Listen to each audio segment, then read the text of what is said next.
दोस्तों, स्वागत है आपके अपने YouTube चैनल विद्या विकास क्लासेज पर। मैं हूं शिवाजी और आप लोगों की सेवा में हाजिर हूं। आज इस वीडियो में हम लोग जो है मैथ क्लास 10th NCERT के अंतर्गत त्रिकोणमिति चैप्टर के एक्सरसाइज 8.1 को सॉल्व करेंगे। ठीक है, तो जो है इससे पहले जो लोग जो है इससे पहले त्रिकोणमिति से संबंधित जो 2-3 वीडियो बनी है, सबसे पहले उसको देखें। इसके बाद ये जो है एक्सरसाइज पे आधारित जो वीडियो बनने जा रही है इसके बाद इसको आप लोग देखेंगे तो काफी बेटर तरीके से समझ में आएगा। तो चलिए हम स्टार्ट करते हैं एक्सरसाइज 8.1 के पहले सवाल को। यहाँ पे एक्सरसाइज 8.1 का पहला सवाल क्या कहता है कि एक त्रिभुज ABC में, एक त्रिभुज पहले हम बना रहे हैं, जैसा क्वेश्चन बोल रहा है वैसे हम बना रहे हैं इसको। एक त्रिभुज ABC में यहाँ पे कोण B क्वेश्चन में बोल रहा है समकोण है, यानी यह जो कोण B है तो यह A हो जाएगा और यह क्या हो जाएगा, C हो जाएगा। इसके बाद क्वेश्चन में आपको आगे बोल रहा है कि AB बराबर 24 सेंटीमीटर। यह जो भुजा AB है इसका मान कितना दिया है, 24 सेंटीमीटर। और इसके बाद जो भुजा BC है इसका मान दे दिया है 7 सेंटीमीटर। तो आपसे क्या क्या पूछा है, तो निम्नलिखित के मान ज्ञात कीजिए। क्या क्या ज्ञात करना है आपको, पहले यहाँ पे क्वेश्चन में दे दिया है कि आपको बताना है कि साइन A, इसके बाद कास A, और यहाँ पे फिर आगे बोल रहा है कि साइन C, और इसके बाद कास C का मान बताना है। ठीक है ना, तो चलिए देखिए कैसे इसको सॉल्व करेंगे हम लोग इस क्वेश्चन को। यहाँ पे आप देखिए सबसे पहले हमें जो है यहाँ पे AB का मान और साइड BC का मान दे दिया है, लेकिन AC का मान नहीं दिया है। तो सबसे पहले हम लोग AC के मान को निकाल लें, इसके बाद फिर जो है जो पूछा गया है उसको हम लोग सॉल्व करेंगे। ठीक है, तो चलिए देखिए यहाँ पे आपको ये बात हमने बताया था कि 90 डिग्री के सामने का जो भुजा होती है वह हमेशा क्या कहलाती है, कर्ण कहलाती है। यानी 90 अंश के सामने की जो भुजा होती है कर्ण हो जाएगी, और जो आधार पर जो भुजा लंब होती है यानी सीधी खड़ी होती है उसको हम क्या कहते हैं, लंब, और जो बच गए उसे हम क्या बोलेंगे, आधार बोलेंगे। पहले ये क्लियर हुआ। अब यानी हमें जो साइड AC निकालना है, साइड AC जो क्या है, कर्ण है, यानी इस कर्ण को निकालना है तो आपको पाइथागोरस प्रमेय यहाँ पे लागू कराना पड़ेगा। और पाइथागोरस प्रमेय के अनुसार आपको पता है कि सूत्र क्या होता है, कर्ण का स्क्वायर बराबर क्या होता है, लंब का स्क्वायर प्लस यहाँ पे फिर क्या होता है, आधार का स्क्वायर होता है। ठीक है जी, ये सूत्र होता है। अब कर्ण यहाँ पे जो साइड का नाम क्या है, AC, यानी यहाँ पे हो जाएगा AC का स्क्वायर। इसके बाद लंब जो है उस साइड का नाम क्या है, यहाँ पर AB है, तो यहाँ पे AB का स्क्वायर प्लस आधार इस साइड का नाम क्या है, BC, तो यानी BC का स्क्वायर। ठीक है ना, समझ में आ रहा है ना। इसके बाद देखो यहाँ पे यानी AC का स्क्वायर हो जाएगा। यहाँ पे देखिए AB का मान कितना दिया है, 24 दिया है, तो यहाँ पे हम रख देंगे 24 का स्क्वायर प्लस यहाँ पे BC का मान कितना दिया है, 7, तो यहाँ पे क्या हो जाएगा, 7 का स्क्वायर। इसके बाद फिर देखिए आगे क्या होगा, 24 का जब आप स्क्वायर करेंगे तो 24 का स्क्वायर कितना होता है, 576 होता है, और प्लस 7 का स्क्वायर कितना हो जाएगा, 49 हो जाएगा। 7 का स्क्वायर कितना होता है, 49 होता है। अब देखो इसको जोड़ लो पहले आप लोग, तो कितना आ जाएगा, AC का स्क्वायर बराबर, इसको हम लोग जोड़ेंगे तो 9 6 कितना होगा, 15। इसके बाद 7 4 11 1 12 5 1 6, यानी कितना आ गया जी, 625 आ गया। कितना गया, 625। अब इसके बाद देखिए आपको पता है कि जब स्क्वायर हटाते हैं तो यह किस में आ जाएगा, कड़ी के अंदर आ जाएगा, यानी 625, और 625 का वर्गमूल लेंगे तो आप लोग कितना आ जाएगा, 25 सेंटीमीटर। यानी ये जो साइड AC थी इसका मान कितना आ गया, 25 सेंटीमीटर आ गया। बस अब जिसका भी मान पूछा गया है उसको आप लोग निकाल लीजिए। कैसे निकालेंगे, अब यहाँ पे देखिए पहले क्या पूछा है, आपसे पूछा है साइन A का मान कितना होगा। अब एक चीज आपको हमने बताया था, इस बात को ध्यान दीजिएगा कि 90 अंश के सामने की भुजा हमेशा क्या कहलाती है, कर्ण कहलाती है। लेकिन जो यह साइड जो भुजा लंब होती है और जो भुजा आधार होती है वह एंगल पे डिपेंड करती है। किस पे डिपेंड करती है, एंगल पे डिपेंड करती है, और यह जो है बार बार परिवर्तित होती रहती है। जिस एंगल के रिस्पेक्ट में पूछा जाता है उस एंगल के जस्ट सामने की साइड लंब कहलाती है, और जो बच गए उसे क्या बोलोगे आप, आधार बोलोगे। ठीक है ना, यानी जो है लंब और आधार वाली जो साइड होती है वह एंगल पे डिपेंड करने के बाद यानी वह क्या होती है, बदलती रहती है, लेकिन कण जो है नहीं बदलता है, वह हमेशा 90 अंश के सामने की ही साइड होती है। ठीक है ना। अब यहाँ पे देखिए साइन ए का मान पूछा है, तो यहाँ पे साइन, पहले आपको सूत्र पता है कि साइन थीटा बराबर सूत्र क्या होता है, लंब बटे क्या होता है, कण होता है यहाँ पे। ठीक है जी। अब देखो यहाँ पे हम लोग देखेंगे एंगल ए के रिस्पेक्ट में पूछा है, तो आपको पता होना चाहिए, अभी हमने क्या बताया कि जिस एंगल के रिस्पेक्ट में पूछेगा उस एंगल के जस्ट सामने की साइड क्या कहलाती है, लंब। तो आप देख रहे हैं एंगल ए के जस्ट सामने की साइड कौन है, बीसी। तो यानी एंगल ए के रिस्पेक्ट में साइड बीसी जो होती है लंब हो जाएगी, और 90 डिग्री के सामने की साइड एसी जो है कण हो जाएगी, और ए बी साइड क्या हो जाएगी, आधार। तो यहाँ पर रखिए आप लोग, यानी लंब बटे क्या होता है, कण। तो एंगल ए के रिस्पेक्ट में साइड कौन सी लंब है, यानी बीसी, और बीसी का मान कितना दिया है, 7, यानी 7 हो जाएगा। और कण जो है एसी है, इसका मान कितना आ गया, 25, यानी साइन ए का मान कितना आ गया, 7/25 आ गया। ठीक है जी। चलो देखो अगला त्रिकोणमिति फलन कौन है, कास ए का मान पूछा है। तो कास थीटा बराबर, पहले आपको सूत्र पता है कि सूत्र क्या होता है जी, आधार बटे क्या होता है, कण होता है। अब देखो इसका मान निकालो आप लोग, कास थीटा बराबर सूत्र आधार बटे कण होता है। तो एंगल ए के रिस्पेक्ट में पूछा है, तो एंगल ए के रिस्पेक्ट में इसके जस्ट सामने की साइड लंब हो जाएगी, और 90 डिग्री के सामने की साइड हमेशा कण होती है, यानी कौन सी साइड बची, ए बी। तो ये आपकी क्या हो जाएगी, एंगल ए के रिस्पेक्ट में आधार हो जाएगा। इसका मतलब यहां पे बताओ आधार वाली साइड कौन है, ए बी, और ए बी का मान कितना दिया है, 24 सेंटीमीटर बटे कण का मान कितना है जी, 25, यानी कास ए का मान कितना आ गया, 24/25 आ गया। समझ में आ रहा है ना। चलो ठीक है। इसके आगे देखो अब क्या पूछा है, साइन सी। अब देखिए साइन सी का मान क्या होगा, पहले तो आपको पता है सूत्र, साइन थीटा बराबर सूत्र क्या होता है, लंब बटे कण होता है। पहले इसको आप लोग लिख लोगे। अब यार यहाँ पे क्या पूछा है, सी के रिस्पेक्ट में पूछा है, एंगल सी के रिस्पेक्ट में। अब देखो यहाँ पे इसके रिस्पेक्ट पूछा है, तो हमने बताया ना कि जिस एंगल के रिस्पेक्ट में पूछेगा उसके जस्ट सामने की साइड उसकी क्या हो जाएगी, लंब। अब देखो सी के रिस्पेक्ट पूछा, तो सी के जस्ट सामने की साइड अब कौन होगी, ए बी। तो यानी सी के रिस्पेक्ट में लंब वाली कौन सी साइड हो जाएगी, ए बी। और ए बी का मान कितना दिया है, 24, तो यहाँ पे 24 रख देंगे, और कण का मान कितना दिया है जी, यहाँ पर 25, यानी साइन सी का मान कितना आ गया, 24/25 आ गया। ठीक है ना। अब देखो अगला क्या पूछा है, यहाँ पे कास सी पूछा है, और कास सी मतलब कास थीटा और सूत्र तो पहले आपको पता ही है कि आधार बटे क्या होता है जी, कण होता है। तो सी के रिस्पेक्ट में देखो यह जो साइड ए बी है तो लंब हो जाएगी, यानी कौन सी साइड बची है, बीसी। तो यह क्या बन जाएगी, आधार, और आधार का मान कितना दिया, 7, यानी 7 बटे कण का मान कितना दिया, 25।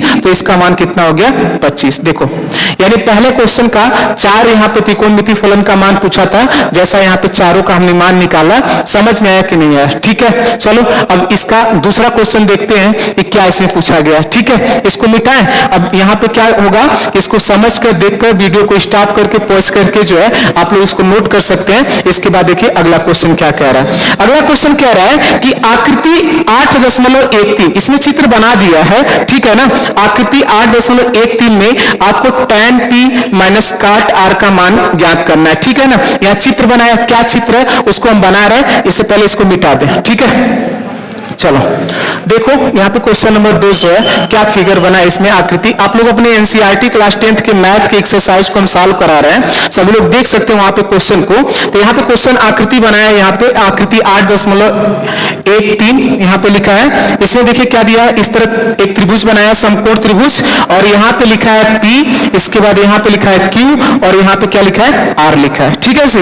और इसका मान जो है यहाँ पे साइड PQ का मान 12 सेंटीमीटर दिया है, और साइड जो है पी आर का मान 13 सेंटीमीटर। और आपसे मान किसका पूछा है, आपसे जो मान पूछा है tan p माइनस जो है काट r का मान पूछा है। ठीक है जी।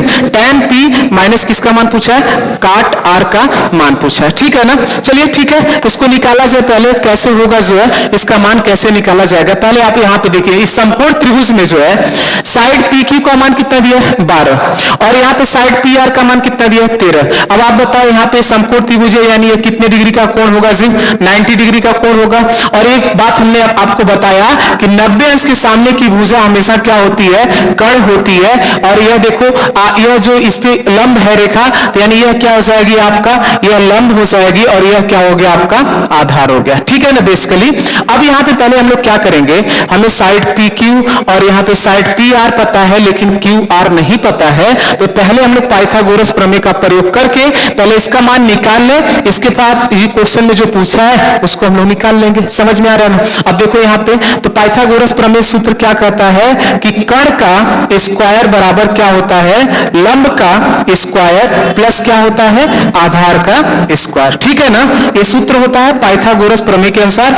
अब कर्ण जो है यहाँ पे देखो कौन सी साइड है? पी आर है, तो यहाँ पे पहले क्या रख दोगे आप लोग? पी आर का स्क्वायर बराबर, यहाँ पे देखो लंब कौन है? तो पी क्यू है, तो यहाँ पे पी क्यू का क्या हो जाएगा? स्क्वायर प्लस आधार क्या है? क्यू आर है, तो क्यू आर का क्या हो जाएगा? स्क्वायर। ठीक है ना जी? अब इसके बाद देखो यहाँ पे पी आर जो है, पी आर का मान कितना दिया है क्वेश्चन में? 13 दिया है, तो यहाँ पे पहले हम क्या रख लेंगे? 13 का स्क्वायर बराबर, यहाँ पे देखो पी क्यू का मान कितना दिया है क्वेश्चन में जो है? 12 सेंटीमीटर, तो यहाँ पे 12 का क्या हो जाएगा? स्क्वायर प्लस आपको क्यू आर का मान निकालना है, तो क्यू आर का स्क्वायर हो जाएगा। अच्छा ये बताओ यहाँ पे 13 का स्क्वायर आप लोग निकालोगे तो कितना आ जाएगा? 169 आएगा। आएगा कि नहीं आएगा? इसके बाद बराबर 12 का स्क्वायर जब आप लोग करोगे कितना होगा? 144 होगा। इसके बाद प्लस क्या हो जाएगा? क्यू आर होल का क्या हो जाएगा? स्क्वायर। अच्छा बताओ जब इधर प्लस होता है, जब दूसरी साइड जाता है तो क्या हो जाता है? माइनस हो जाता है। इसका मतलब 169 माइनस क्या हो जाएगा? 144 इक्वल इधर क्या आ जाएगा? क्यू आर होल का स्क्वायर। अब आपको पता है कि 169 में से 144 को लेस करेंगे यानी घटाएंगे तो इसका मान कितना आ जाएगा? 25 आ जाएगा। और इधर क्या होगा? क्यू आर होल का स्क्वायर। ठीक है। अब आप बताइए यहां पे जब स्क्वायर हटाएंगे तो यानी क्यू आर और इधर क्या हो जाएगा? रूट के अंदर हो जाएगा। और 25 का वर्गमूल कितना होता है? यानी 5 होता है। यानी जो साइड क्यू आर है इसका मान कितना आ गया जी? इसका मान आ गया 5 सेंटीमीटर आ गया। कितना सेंटीमीटर? 5 सेंटीमीटर। अब देखो यहाँ पे जो मान पूछा है उसको निकाल लीजिए। आपको सूत्र पहले पता है, ये मान आपका इसका क्या इसके बराबर होगा? पहले यहाँ पे हम लोग साइड में इसको निकाल लें, tan p का मान कितना होगा? अब देखो आप लोग tan p का मान हमें निकालना है। पहले हमें सूत्र पता है कि tan थीटा बराबर क्या होता है? लंब बटे आधार। पहले इसको लिख लो आप लोग, tan थीटा बराबर लंब बटे क्या होता है? आधार होता है। इसको हमने लिख लिया। अब आप देखो लेकिन यहाँ पे tan p का मान पूछा है तो p के रिस्पेक्ट में आपने हमने बताया कि p के जस्ट सामने की साइड क्या उसकी कहलाएगी? लंब। यानी एंगल p के रिस्पेक्ट में लंब का जो काम जो साइड कर रही है वो कौन सी है? Q R. और आधार का जो काम कर रही है वो कौन सी साइड हो गई? P Q. इसका मतलब यहाँ पे सूत्र क्या है? लंब बटे आधार। यानी क्यू आर बटे क्या हो जाएगा? क्यू आर बटे आधार कौन हो जाएगा? यहाँ पे एंगल p के रिस्पेक्ट में पी क्यू हो जाएगा। ठीक है। तो इसका मतलब क्यू आर का मान जो है 5 और इसके बाद पी क्यू का मान कितना क्वेश्चन में दिया है? 12। यानी tan p का मान कितना आ गया जी? 5 बटे 12 आ गया। ठीक है। इसके बाद किसका मान निकालेंगे आप लोग? काट आर का मान निकालेंगे। और काट थीटा बराबर आपको सूत्र पता है, tan का उल्टा होता है तो यानी काट थीटा बराबर आधार बटे क्या होता है? सूत्र लंब होता है। ठीक है ना। अब यहाँ पे देखिए किस एंगल के रिस्पेक्ट पूछा है? एंगल आर के रिस्पेक्ट में पूछा है। तो एंगल आर के रिस्पेक्ट में आप लोग देखेंगे जो है तो यहाँ पे क्या हो जाएगा? इसको देखा जाए। ठीक है। एंगल आर के रिस्पेक्ट में पूछा है तो एंगल आर के रिस्पेक्ट में जो है यहाँ पे पी क्यू साइड लंब हो जाएगी और क्यू आर साइड क्या हो जाएगी? आधार हो जाएगी। तो यहाँ पे बताइए कौन सी साइड एंगल आर के रिस्पेक्ट में आधार होगी? क्यू आर होगी। तो इसका मतलब क्यू आर इसके बाद बटे यहाँ पे लंब वाली साइड कौन सी हो जाएगी? एंगल आर के रिस्पेक्ट में पी क्यू हो जाएगी। तो यहाँ पे हम क्या रख देंगे? पी क्यू रख देंगे। अब इसको सॉल्व करिए।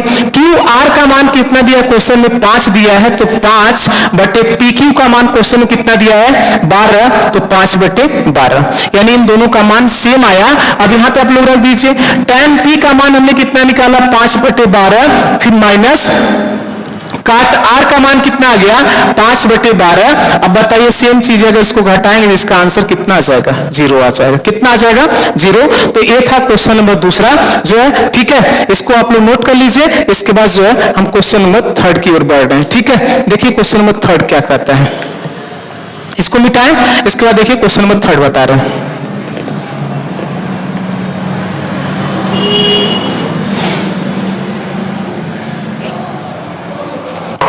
देखिए क्वेश्चन नंबर थर्ड में क्वेश्चन में क्या कह रहा है, यदि साइन ए बराबर 3/4 तो कास ए और टैन ए का परिकलित कीजिए, का मान परिकलित कीजिए मतलब ज्ञात कीजिए, ठीक है।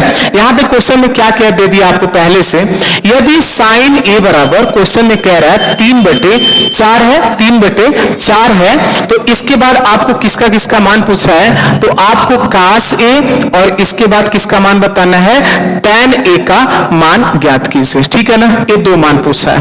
अब देखिए इसको हम लोग कैसे लगा सकते हैं, इसके लगाने के तो दो तरीके हो सकते हैं, लेकिन जो है यहाँ पे और तरीके हो सकते हैं, लेकिन यहाँ पे हम दो तरीके आपको बता रहे हैं, जो बेटर लगे उससे करिए। पहले जो तरीका यानी जो एक्सरसाइज जिस सूत्र के आधार पे एक्सरसाइज दी गई है पहले उसके आधार पे हम लोग देखें, फिर इसके बाद आगे जो है दूसरा तरीका क्या होगा उसके आधार पे हम बताएंगे, ठीक है ना। पहले आप लोग देखिए यहाँ पे साइन ए बराबर 3/4 दिया है। अब हमें ये चीज पता है कि यहाँ पे साइन थीटा बराबर सूत्र क्या होता है, लंब बटे क्या होता है जी कर्ण होता है, लंब बटे क्या होता है कर्ण होता है। और साइन ए का मान क्वेश्चन में कितना दिया है 3/4, तो 3/4 रखेंगे और आपको पता है कि क्या होता है लंब बटे कर्ण होता है। अगर कंपेयर करें तुलना करें तो यहां से हमें पता चला कि लंब का मान कितना है, लंब का मान हो गया 3 और कर्ण का मान कितना हो गया जी यहाँ पे 4, ठीक है। अब क्या करेंगे एक समकोण त्रिभुज पहले बनाइए, तो यहाँ पे एक हम समकोण त्रिभुज बना रहे हैं। अब देखो यहाँ पे इसका नाम रख ले रहे हैं, इसे मान लीजिए कि इस कोण को हमने एंगल ए मान लिया। अब आपको पता है कि जो 90 डिग्री होती है उसके जस्ट सामने की साइड क्या कहलाती है कर्ण, और जिस एंगल के रिस्पेक्ट में पूछा जाए उसके जस्ट सामने की साइड क्या कहलाती है लंब कहलाती है, और जो साइड बच गई उसको हम क्या बोलते हैं जी आधार बोलते हैं। अब साइन ए का मान 3/4 दिया है और साइन थीटा बराबर आपको सूत्र पता है कि लंब बटे क्या कर्ण होता है, यानी लंब का मान क्वेश्चन कितना दिया है 3 और कर्ण का मान कितना दिया है 4। अब आप बताओ आपको लंब और कर्ण का मान तो पता है लेकिन आधार का मान नहीं पता है, तो सबसे पहले हम क्या करेंगे आधार का मान निकालेंगे। और आपको अच्छी तरह पता है कि आधार का मान कैसे निकलता है, पाइथागोरस प्रमेय लगाएंगे, ठीक है। अब पाइथागोरस प्रमेय के अनुसार आपको पता है कि कर्ण का स्क्वायर बराबर क्या होगा लंब का स्क्वायर, इसके बाद प्लस जो है आधार का स्क्वायर होगा, ठीक है ना।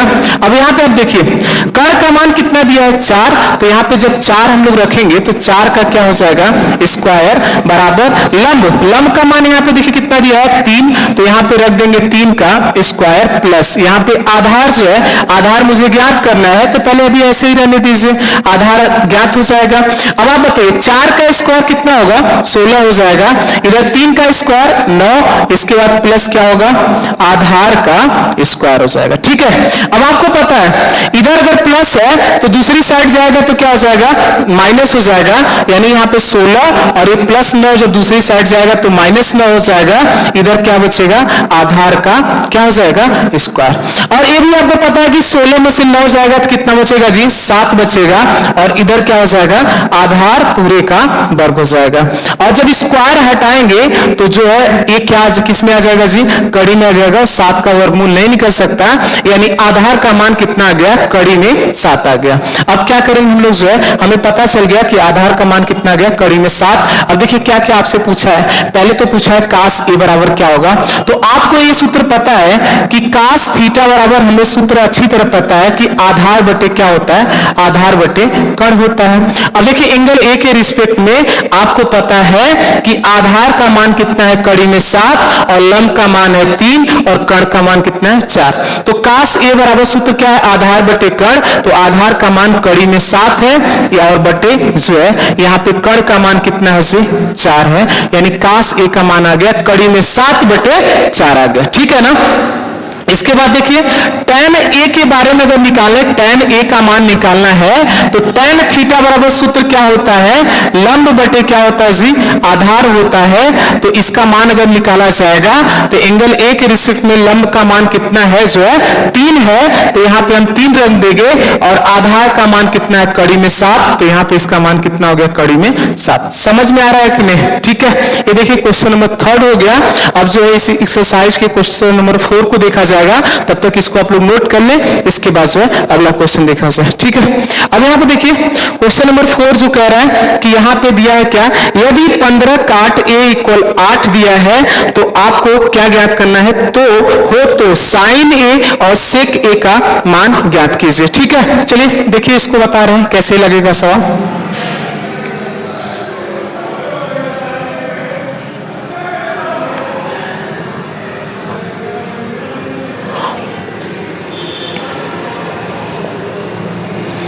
देखिए यहाँ पे क्या दिया है, यदि जो है यहाँ पे क्वेश्चन में दे दिया है, क्वेश्चन नंबर जो 4 है इसमें कह रहा है जो है कि यदि 15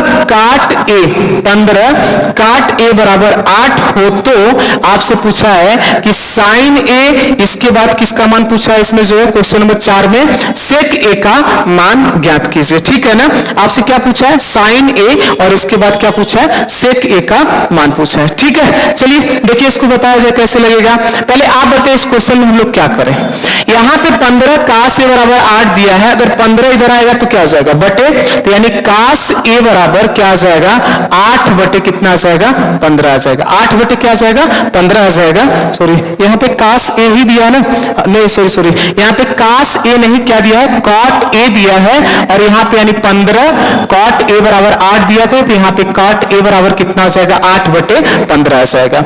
अब यहाँ पे देखिए एक समकोण त्रिभुज हम बना रहे हैं, तो समकोण त्रिभुज के आधार पे देखा जाए तो देखिए कैसे हम लोग बनाएंगे। एंगल a दिया है, तो मान लीजिए यह एंगल a है, तो आपको पता है कि 90 डिग्री के सामने की भुजा क्या कहलाएगी, कर्ण हो जाएगी। जो एंगल दिया है उसके रिस्पेक्ट में वह साइड क्या हो जाएगी, लंब हो जाएगी, और जो बचता है उसे हम क्या कहते हैं, आधार कहते हैं। ठीक है, अब देखिए आपको सूत्र पता है कि कॉट थीटा बराबर क्या होता है, जो है आधार बटे क्या होता है, इसे लंब होता है, ये बात सबको पता है। अब आप बताइए आधार का मान कितना दिया, 8, तो आधार की जगह हम क्या लिख दिए, 8 लिख दिए। इसके बाद लंब का मान कितना दिया, 15, तो यहाँ पे इसकी जगह हमने कितना लिख दिया, 15। अब आप लोग जो है ना पाइथागोरस प्रमेय लगा के जब कर्ण का मान निकालेंगे तो इसका मान कितना आ जाएगा, 17 आ जाएगा। इसको आप निकाल के देखिएगा तो इसका मान कितना आ जाएगा, 17। अब आप देखिए इसमें किसका मान पूछा है, तो यहाँ पे आपसे पूछा है कि साइन a का मान कितना होगा। तो आप देखिए पहले साइन थीटा बराबर आपको सूत्र पता है क्या होता है, लंब बटे क्या होता है, कर्ण होता है, तो लंब बटे क्या लगा लेंगे आप लोग, कर्ण। अब यहां पे देखिए जो है साइन ए बराबर लंब बटे कर्ण होता है, तो एंगल ए के रिस्पेक्ट में लंब वाली जो साइड है उसका मान कितना दिया है, 15, तो यहाँ पे आप रख देंगे 15। इसके बाद कर्ण का मान कितना दिया, 17, तो यानी साइन ए बराबर आपका कितना आ गया, 15 बटे 17। इसके बाद देखिए आपसे यहाँ पे किसका मान पूछा है, सेक ए का मान पूछा है, तो सेक ए, अब सेक थीटा का एक इसका उल्टा होता है कॉस थीटा का, तो कॉस थीटा बराबर आधार बटे कर्ण होता है, तो सेक थीटा बराबर क्या हो जाएगा, कर्ण बटे आधार हो जाएगा। तो यहाँ पे आप रख देंगे कर्ण बटे क्या हो जाएगा, आधार। और आपको पता है कि यहाँ पे देखिए समकोण त्रिभुज में कर्ण का मान कितना दिया है, 17, और आधार का मान कितना दिया है, 8 दिया है। ठीक है ना, अभी जो है आगे देखिएगा इसी एक्सरसाइज को, जो है इससे पहले वाले क्वेश्चन को हमने कहा दूसरी विधि से अब बताएंगे, तो देखिएगा इसी एक्सरसाइज के क्वेश्चन को जो है जब आगे हम और त्रिकोणमिति फार्मूले को पढ़ा लेंगे तो फिर इसी प्रकार के क्वेश्चन को फिर हम अगली विधि से लगाने के तरीके को आपको अगली एक अलग से स्पेशल वीडियो बना के उसमें हम बताएंगे। ठीक है ना, तब तक जो है इस वीडियो पे आधारित इसको देखिए। तो इस वीडियो में जो है इतना ही क्वेश्चन हम लोग देख रहे हैं, इसके बाद इस एक्सरसाइज के आगे के क्वेश्चन को जो है हम अगली वीडियो में जो है यानी क्वेश्चन नंबर 5 से स्टार्ट करेंगे, और जितने क्वेश्चन है इस अगली वीडियो में हम कंप्लीट करेंगे। तब तक के लिए थैंक यू, धन्यवाद।